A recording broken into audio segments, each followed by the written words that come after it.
7 symptoms of being in love. Hello, my name is Rosa M. Luna from St. Paul's Free University. I'm here to talk to you about love. Since Valentine's Day is just around the corner, is there someone special that you feel love for? A man friend, a girlfriend, your kids? Valentine's Day is a holiday for us to remember those we love, not that we need to be reminded. It used to be just for lovers or a special person in your life, but now even your little kids bring you a Valentine's card from school. How sweet. And they made it with their tiny little hands just for you. Very, very special. Now they still do the same thing on the phone, text, text, text. Happy Valentine's Day, Mom. Text, text, text, text. Love you. Happy Valentine's, Dad. Text, text, text. I feel so fortunate that they remember me because they lead such busy lives, working, making dinner after work, basketball, the kids, grocery shopping. I understand. I'm very fortunate. I do remember working in an office where some of us were single parents or just plain single and we're too busy to have someone in our lives, feeling sorry for ourselves. So I decided to make us some Valentine's envelopes, like we did in school, remember? The large envelopes I decorated with beautiful hearts and placed everyone's name on it and hung them on everybody's office doors, the dividers, and I requested them to, those who wanted to participate, to bring chocolate, candy, cookies, or something, and on a Valentine's card, saying something nice to that person that you want to give a Valentine's card to, why you appreciated that person, and placed them in their envelopes. It turned out to be fun, and it caught on, and we did this every year. So what does this story have to do with the 7 symptoms of being in love? Nothing. This was just a good Valentine's story to share. But the 7 symptoms of being in love yourself. Have you ever been in love? Oh my God. This is a different, heavy-duty kind of love. Being in love, being in lust are 2 different feelings, but they almost feel the same. Being in love outlasts the newness of a fresh relationship. There's so much emotional feelings here.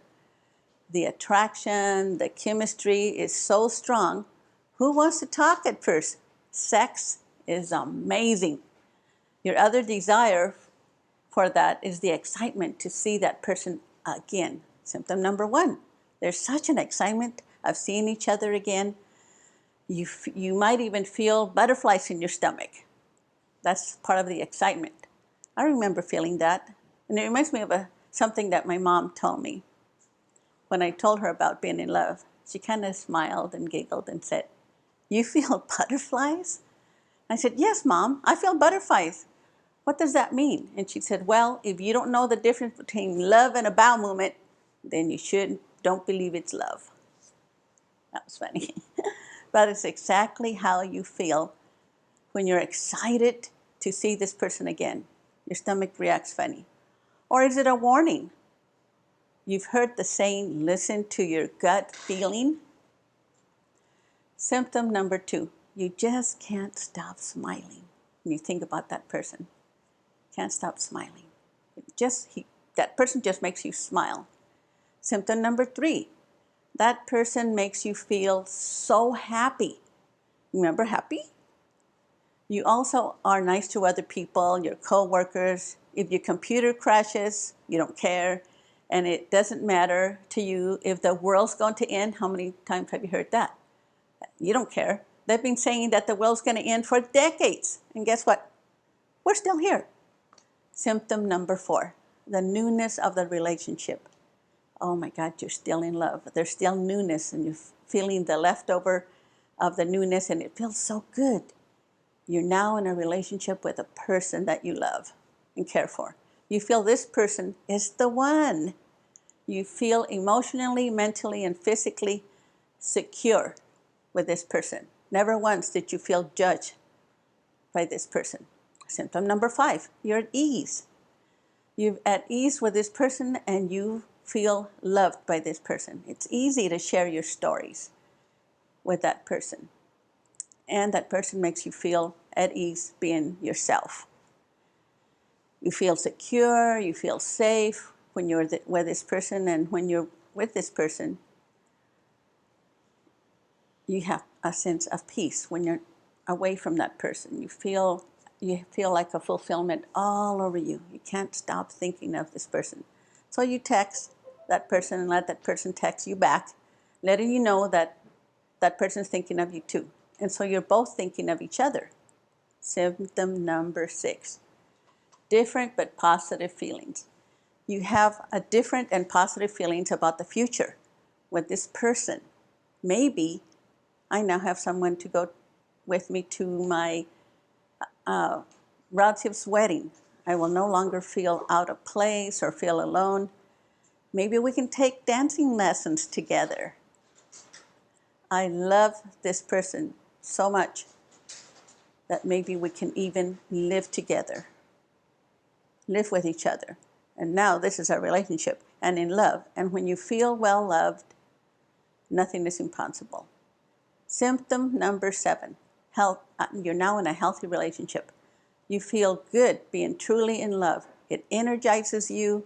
You're finally in a healthy relationship. You found the person that you love, and this person makes you feel loved and supported. Being in love and knowing that each other is in love, you're both in love with each other, of course, duh. You start creating trust. And trust alone is a big miracle. Being well loved gives you a sense of peace. It creates your self-esteem. It helps your self-confidence to grow optimistic for the future. It feels more real, and you both look forward towards a new and exciting and a better future for tomorrow together. Thank you very much for listening. My name is Rosa M. Luna with the St. Paul's Free University, and you can find me at rosamluna.com. Take care, and happy Valentine's.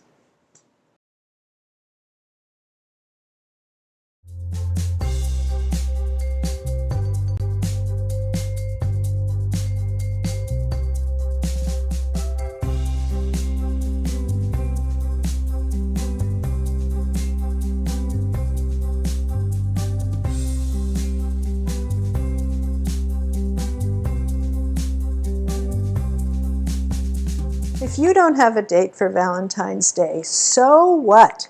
You can make occasion with your friends, and you can also make an occasion with yourself.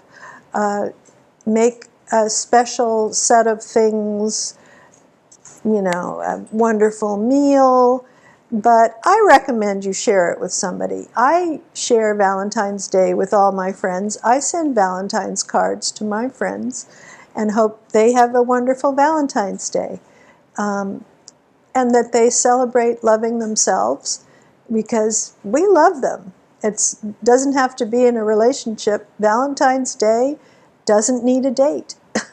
But I think it's a date with looking at relationships, I guess, in this culture.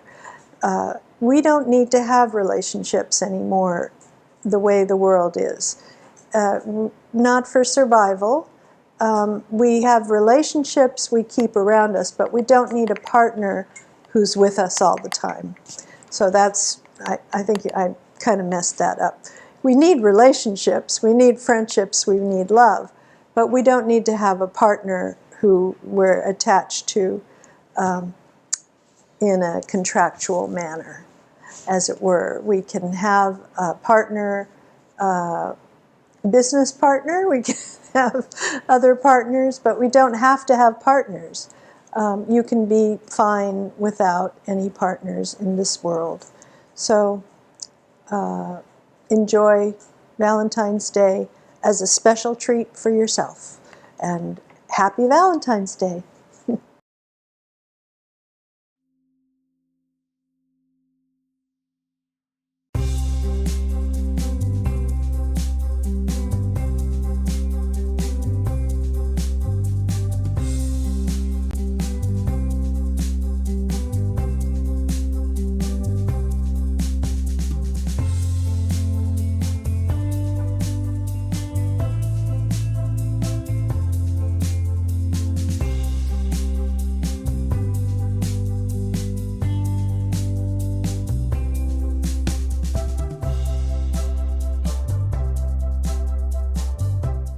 and welcome back to Phase 7 of Permaculture Relationships.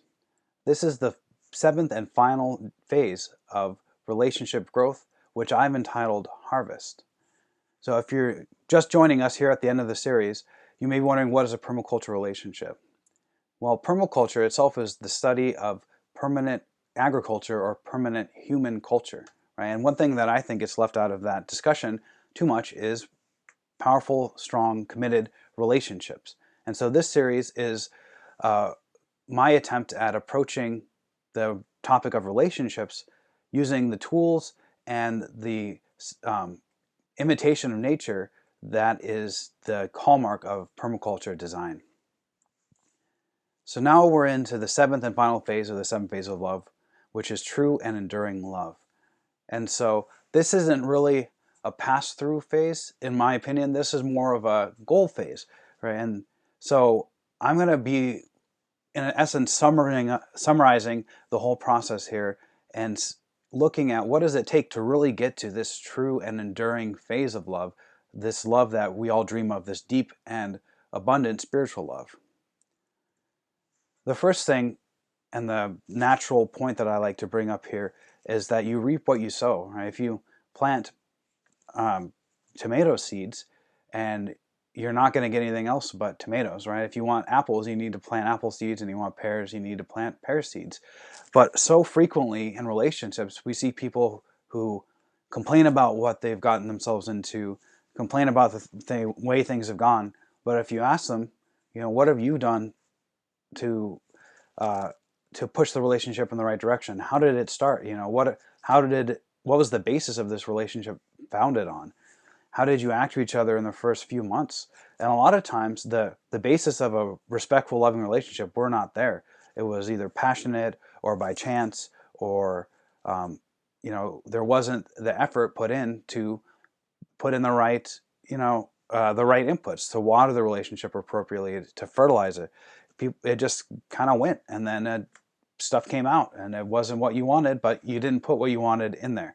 So all throughout the relationship, from the very beginning to the very pinnacle of the relationship, care needs to be taken that you're appropriately nurturing it and that you're putting the right things in to get what you want out.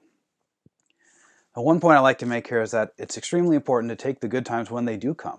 There isn't some far off future 7th phase perfect relationship necessarily, right? That perfect relationship will come intermittently. You'll have good times, you'll have bad times.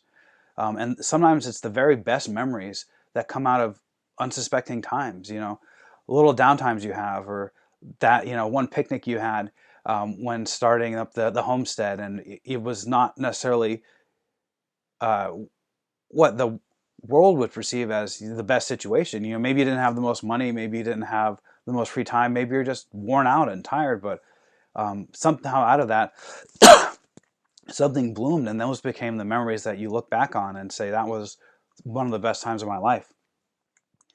And then we have to be aware that we do not control the whole relationship. We don't even control really very much of it at all. We don't control half of it. We control a part, our partner controls a part, everything else around us controls a part, and nature controls a part.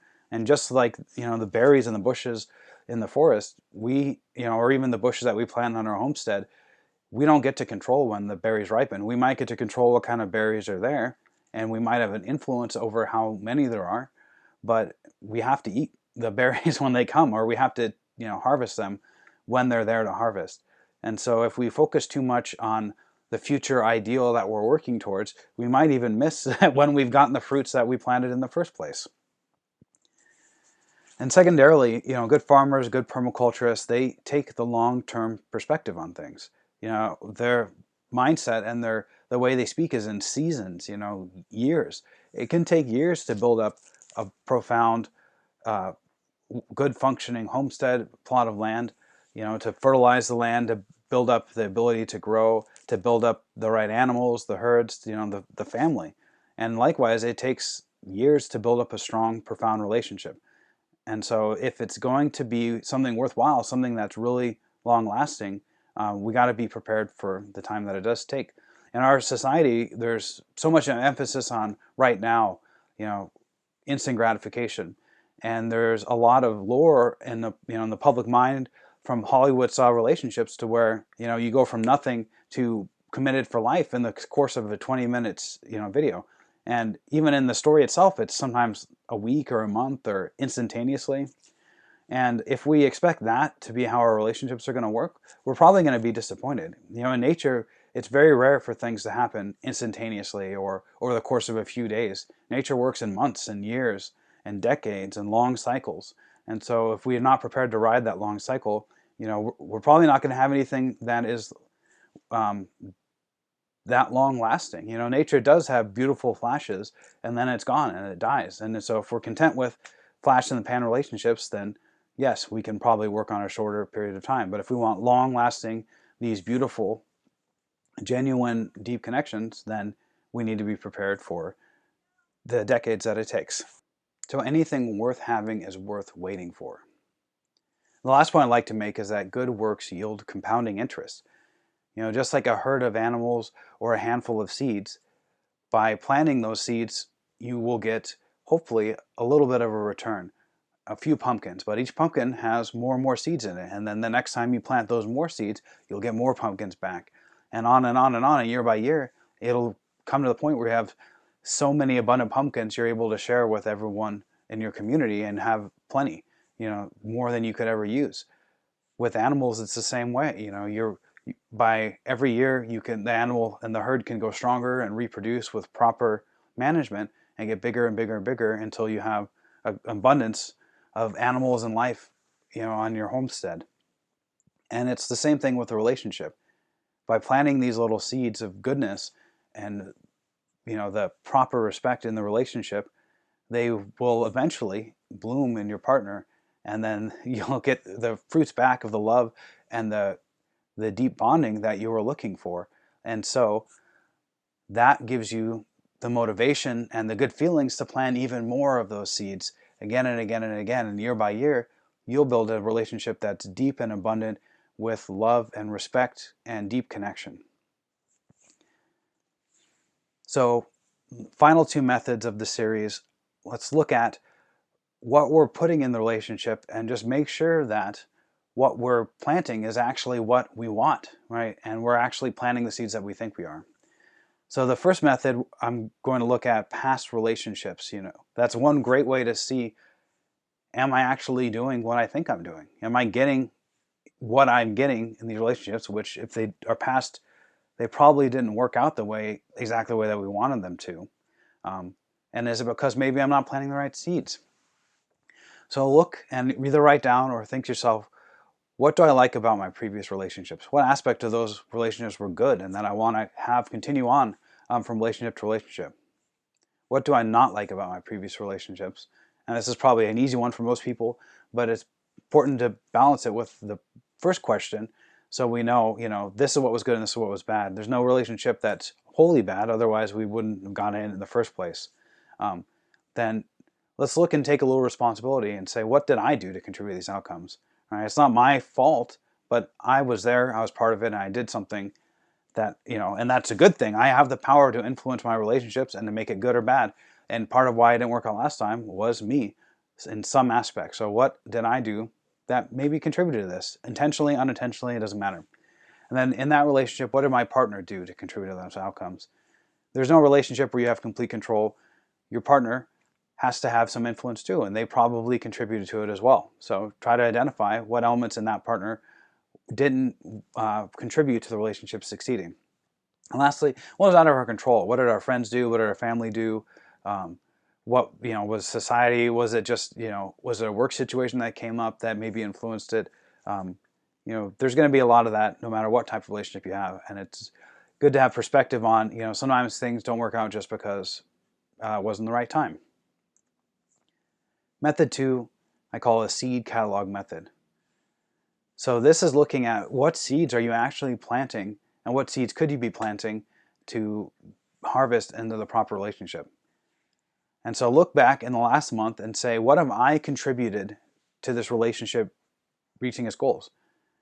And so nothing isn't really a good answer here because you've contributed something, right? So try to think, what have I contributed what is there? And some apathy or maybe doing nothing for a relationship is a type of contribution. Then look and say, what have I done in the last month that's hindered the relationship from reaching its goals? And so we're looking at all of our actions saying, these are the good seeds. These are the seeds that are going to grow into what I want the relationship to be. And these are seeds that are not growing into what the relationship, or what not growing into a relationship that I want it to be. And then lastly, am I putting what I want to get out of the relationship into the relationship more often than not? We're never going to be perfect, but if we're not moving overall in the right direction, we're going to be harvesting something different. And if that's not a sustainable relationship, then we've made a mistake. So this has been Permaculture Relationships, and today was the final day of the series. So if you missed any of the previous videos, and you should definitely go and check it out, I have them posted on my website, offgridpermaculture.com/relationships. On there, you're going to find worksheets for today's questions, as well as all the previous days, all the slides for this series, if you want to go and take a look at the slides, as well as videos of all these talks. So thanks for joining us, and happy Valentine's Day.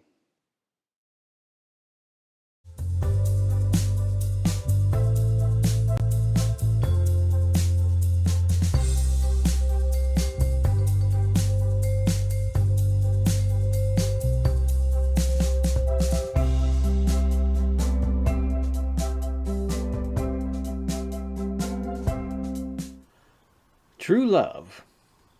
What is true love? True love is a highly exploratory and seamless flow of love. The attainment of true love is no longer elusive. You've found your true love relationship. You're continuously looking for new ways to share, enjoy, and expand your love relationship in this highest vibrational frequency of love. You have grown far beyond the need to nurture or feel nurtured, because your love for yourself has grown to the point that you no longer need loving validation from your partner. Now your love just flows seamlessly throughout your love communion with your partner with open honesty and integrity. You thought you had the ability to understand and empathize with your partner in earlier phases of love, but your ability to see, feel, and understand life through your partner's experiences and senses is highly expanded in true love. You can easily see your partner's perspective as well as the higher perspective of God, love, and the source of all life. Challenges faced by either partner or the couple in tandem have a new feel to them. Your growing empathetic abilities help you to see and feel your partner's concerns, frustrations, fear, or pain, and the power of love wells up within you to answer the call and be there for your partner, raising his or her vibration until he or she is able to meet the issue head on or more easily overcome an obstacle which might stand in his or her way. And your ability to trust your higher senses and become more intuitive about things that are unseen, situations or circumstances which are headed your way, your sacred spider senses, are developing, and you are less surprised when the otherwise unexpected arises. And your method to respond is less out of panic and more out of wisdom and concern for the highest and best outcome, less about how you will personally be affected. In true love, needing to have your partner is a thing of the past. You've been through the process of growing from dependence to interdependence, and in true love, there's no dependence. You, both of you, are continuing to grow and evolve at your own rate, both becoming more amazing and powerful in your own ways. And when you combine these energies into one focused beam of love, your love light shines so powerfully bright, and the world changes for the better. You share an expanded physical connection and intimacy through which the giving and receiving of affection flows, and your ability to express your personal sexuality one to the other is unrestricted, giving and receiving. And if in earlier phases of love you were more focused about what you were feeling, now you are more apt to find heightened sexual awareness through what your partner is feeling. When you're in true love, your love expands beyond the boundaries of your relationship and overflows, infecting the world around you with true love as well. Your conscious loving has moved to the next level, and you are both the love expert, masters of love, and your love light shines, bathing others within proximity with your vibrant light of love. When exposed to it, some people will turn away because they can't take exposure to true love. Yet still it seeps into their energy field, infecting even their cells with the true love virus. It may not be measurable and you may not be able to see the fruit of it, but you have planted the seed. Celebrating your growth and freedom of both of you and your partner supersedes your need of commitment or obligation. This is the most coveted of all types of love relationships. As the fortunate participant in the deepest level of love and trust in relationships, you surpass known expectations of traditional psychology of relationships and love. True and enduring love is the epitome of partnership love relationships, where love for your partner is beyond reciprocal and natural in this highest and best true love relationship. True love means letting go even more, which sounds dissociative to some, but it's more of a sense of oneness in all things, situations, and scenarios, which might appear around the true love relationship. It's not that you're disconnected, no. You are far more connected, as you see yourself as part of the whole, and you're able to simply allow that part of you to be as well. And as you may have guessed, in true love, your love is unconditional, which easily translates to I love you no matter what. I love you no matter what you say, and you know I love you no matter what you do. But what if your partner's path grows into such a divergent direction that you're no longer in proximity? No problem. You love him or her, and if the time comes to leave to say goodbye, your love continues to evolve in a new way. Do you miss your partner? Sure. Will you grieve? Yes. This is all good, honoring your love relationship. If you're in true love and your paths separate, the love and honor remain. And it's not like saying goodbye. It's more like dropping your dear friend off at the airport. You may have heartfelt feelings about seeing your best friend off, but you know you'll see each other again someday. If not in this life, in the afterlife. So no matter what you may face, no matter what happens, cultivate the true love which is born within you and is available to you in unlimited quantities from the source of all life. Let it flourish and love no matter what. This week we have been talking about the 7 phases of love from my book, 7 Phases of Love, which is used as one of the texts for St. Paul's Free University's Relationship Coach certification. It is important for the romance coach to be able to quickly ascertain where the couple is in the journey of their love story. Knowing where they are, a love relationship coach can gently guide them to the next deeper phase of love. To review the 7 phases of love, they are 1. Falling in love. 2. Coupling. 3. Broken spell or sobering up. 4. Deepening. 5. Genuine bonding. 6. Comfort. And 7. True and enduring love. If you feel the calling to engage in this activity of becoming a love and romance coach, I highly recommend that you check into Love Coach certification through St. Paul's Free University or consider taking the classes to be your own personal love coach. Either way, you will enjoy more expansive love as you become a love expert yourself by taking the Relationship Coach course. If you want to know more about true love, you can attend an Awakening to True Love workshop available through St. Paul's Free University. Or you can contact me. I'm David M. Masters, and you can find out more about me at davidmmasters.com. Keep on loving.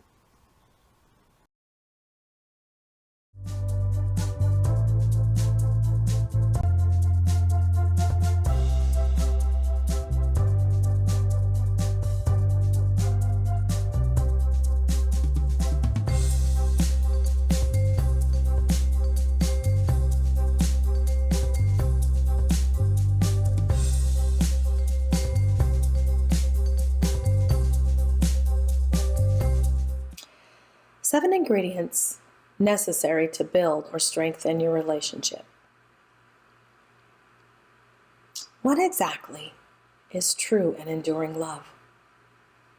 Many people have enduring love for chocolate. They have loved it for a long time and will continue to love it. The word enduring means long-lasting. Relationships are often construed as easy. You fall in love and all is blissful. After all, that's the way it happens in the movies. Let's look at reality for a minute.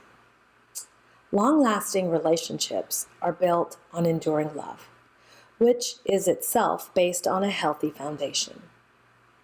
Couples can plan ahead and build a foundation.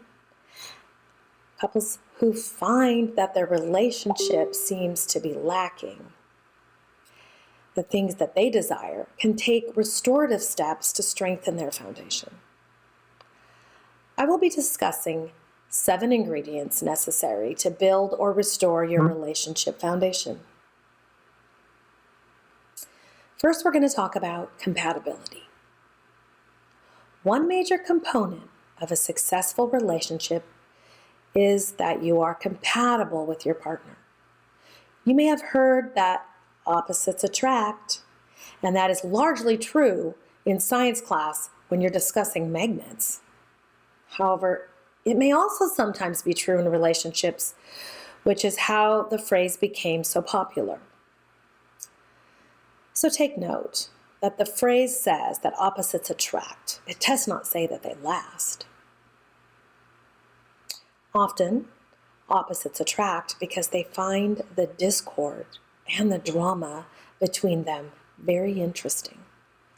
But most relationships cannot sustain that, and trying to do so can lead to unhealthy outcomes for both parties. In truth, most successful relationships are built on compatibility between the two people, which is not to say that the two partners must be completely alike and agree on absolutely everything. Rather, the two people may have some differences. Those differences should be complementary and in areas that do not affect the major life decisions. An example of that would be compatibility in plans for the future or major ideas would be ideal. Next, we're going to talk about communication. Beyond being compatible, couples need to communicate. This includes communication in all spectrums, from daily discussions and learning about each other.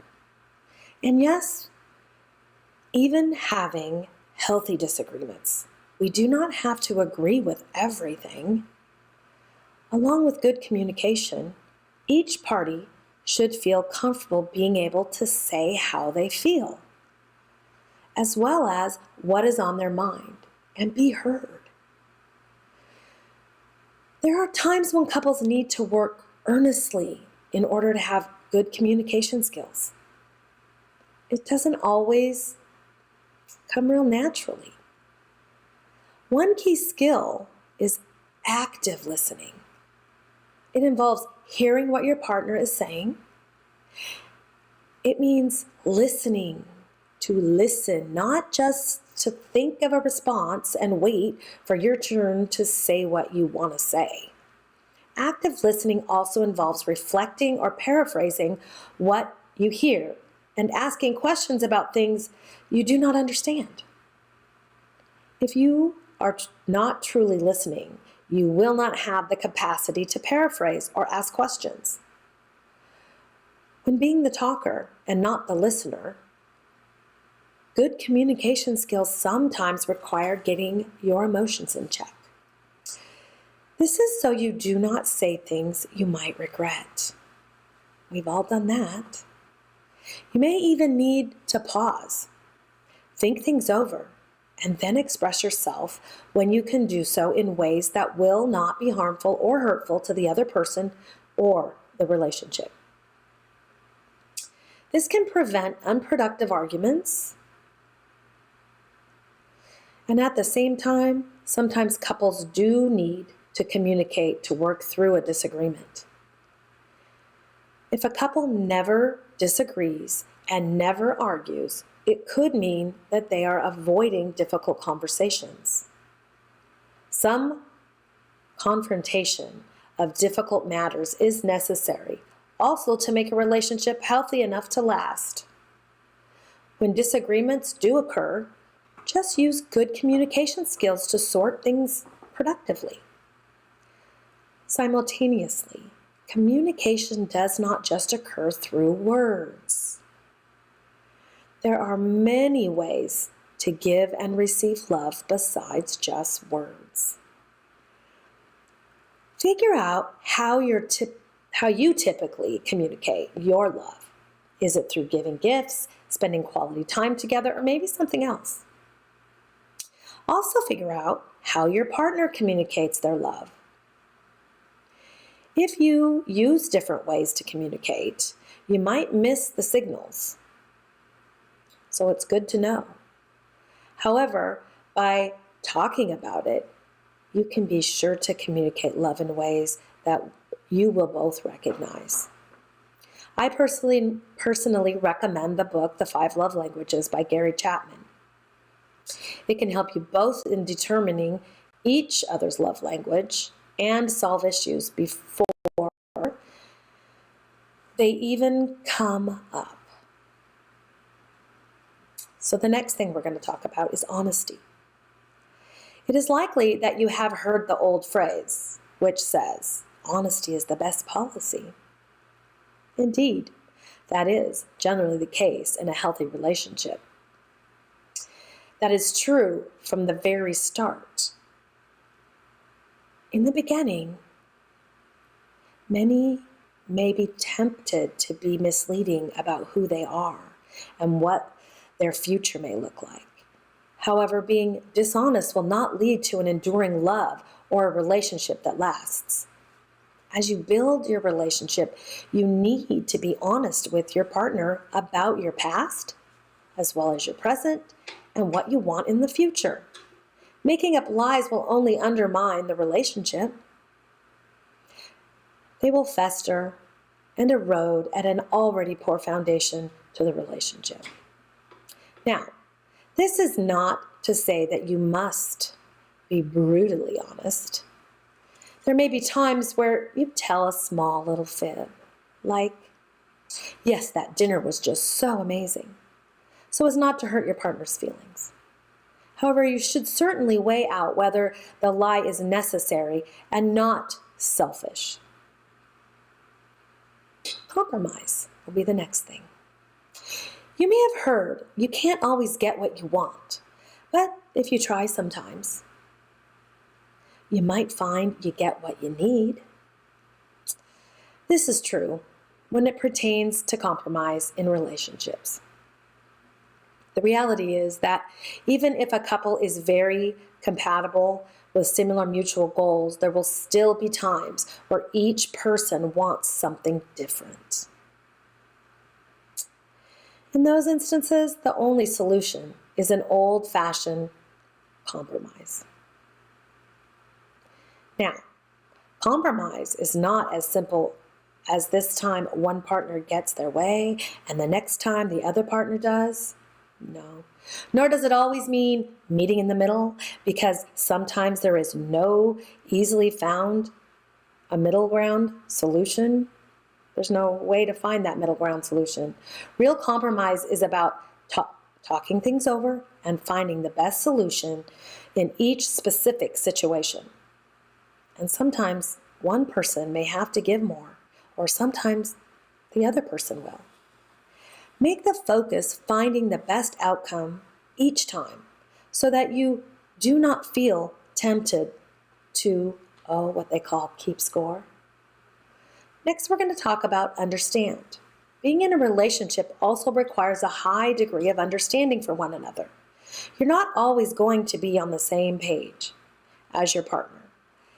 They are going to do things that seem foreign to you. Oh yes, maybe even downright annoying. Remember that up until the two of you met, you were each living your own life with your own families and unique environmental settings. As such, you each learned certain ways of being and doing.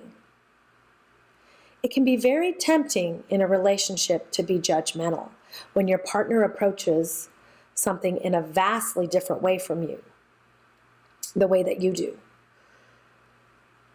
Instead of getting judgmental, which would be detrimental to the relationship, seek understanding. Ask questions to learn about why they do what they do in the way that they do it. And you will learn more about your partner, maybe even yourself. This will strengthen the relationship and contribute to the likelihood that it stands the test of time. So now we'll talk about patience. Patience may be a virtue, and it is also an important ingredient in a lasting relationship. Just as you need to avoid judgment and practice understanding, sometimes you will also need to be patient with your partner and patient in the relationship. Your partner may approach life differently. They may communicate differently, and they may sometimes move through life at their own pace.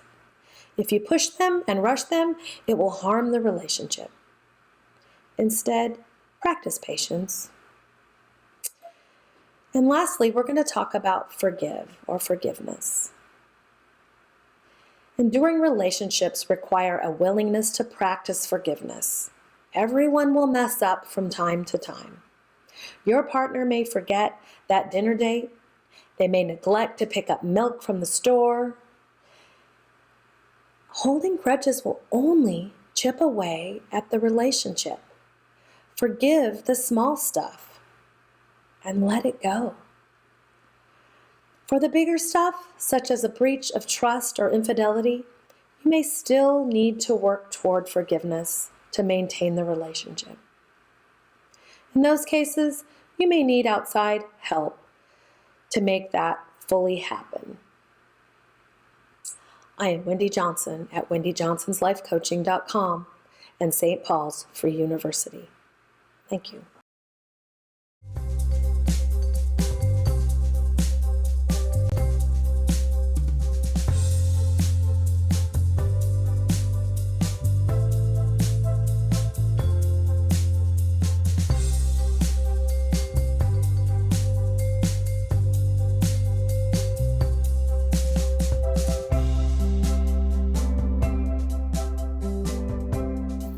Hello, and welcome to our final day together in the 7 phases of love.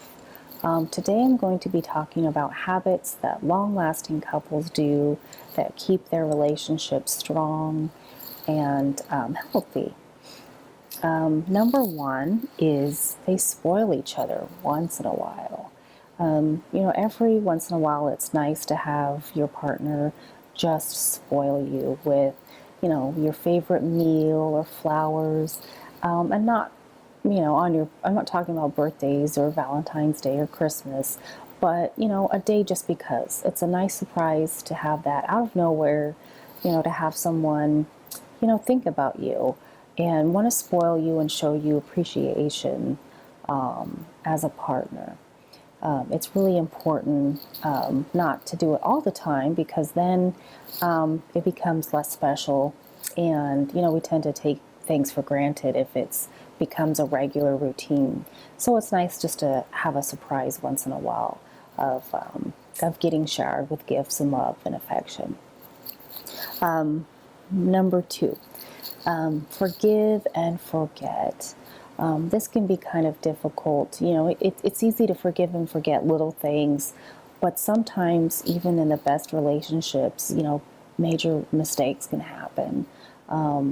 Not to be a Debbie Downer, but sometimes infidelity happens. And when a couple is committed to each other and they want to stay together and they want to move forward, and there's love and commitment, it is definitely possible to still move forward from that and have a healthy, long-lasting relationship.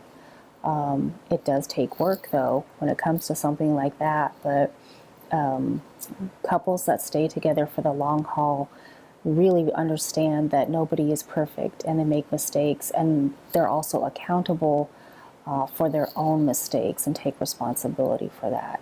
But also they don't hold grudges or throw past mistakes in each other's faces. So, number 3, they're vulnerable. So it can be kind of important to, or difficult to be who we truly are, to be our authentic self. Because sometimes we're worried that, if we were younger and there was something that we were really into, maybe we were made fun of. So we kind of hid that from the world and we don't really share that. But with your partner, if you have the right partner, then that person's going to be accepting, and they're not going to care or be judgmental. They're going to be open-minded and accepting. So it's really important that we can be open and vulnerable with each other and take that risk of maybe showing a side of ourselves that normally we don't. Number 4, show gratitude. So couples that are together for the long haul, are grateful for each other. They don't take each other for granted. When their partner does something, like a little favor, or maybe there's some little routine that they do. Like personally, my husband loves it when I make the bed every single morning. And, I really appreciate it when he does things like, making sure the porch light's on if I come home after dark, or, he'll bring home a candy bar because he knows it's my favorite candy bar once in a while. It's little things like that show that our partner thinks of us, but reciprocating and showing gratitude for, all the things that we do for each other.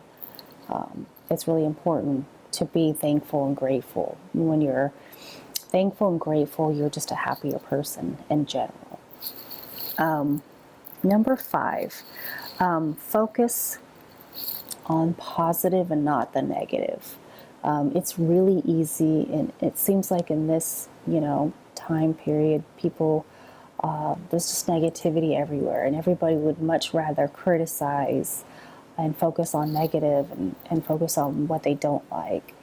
So it's really, really important to focus on the positive with your partner. It's the easiest thing. If you want to criticize, it's very easy. Everybody's always will never run out of anything to complain about. It comes from everywhere. Everybody's always criticizing something, disagreeing with you, especially if we live in a digital world, and on social media, you may post something completely, totally innocent, but you're going to get negative feedback. So it's really important to make sure that you are your partner's best friend, and that you're their biggest cheerleader, and that you stay positive and you focus on all the wonderful things instead of, being critical. Because I think we all have enough of being criticism, but we don't have enough positive feedback in our life.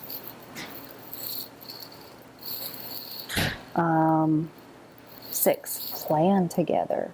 And this can be everything from planning vacations to making plans of, your future house.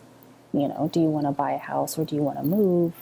Do you want to go, on a certain vacation? It's always good to make plans together. Or your retirement, for example. It's fun to sit down and plan together, and to think about your partner and what they want and their needs too. And then, make compromises. As long as both of you are compromising on your future plans, then both of you definitely have the capacity to, be happy about those compromises. So, but it's really important that when you think of the future, that you're always planning it together, and that there's open communication. So 7, our final one, is making your bedroom your sanctuary. I know I talked about this in the previous video about making redecorating your bedroom, but make it your sanctuary on a different level, on an emotional level.